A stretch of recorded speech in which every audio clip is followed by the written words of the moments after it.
Welcome to Penrose Learning, where we make understanding easy. You start by fixing the center point and setting the radius because accuracy begins with a stable origin. Once done, clamp the circle ruler base so it won't shift while you move the arm. Next, slide the arm to the desired radius and read the scale to the nearest 0. 5 or 1 mm, then lock the arm.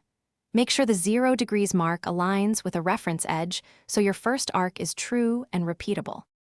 You now draw controlled arcs and establish key reference points so your circle is both precise and usable. Begin by rotating the arm smoothly and drawing a light guide arc. This prevents deep mistakes.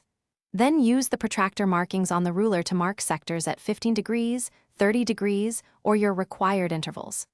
After each mark, check the radius reading to ensure no drift.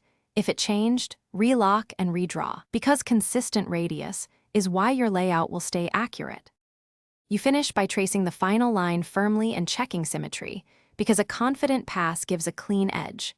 Once the final pen or pencil stroke is complete, remove the ruler slowly and inspect all measurements and marks for consistency.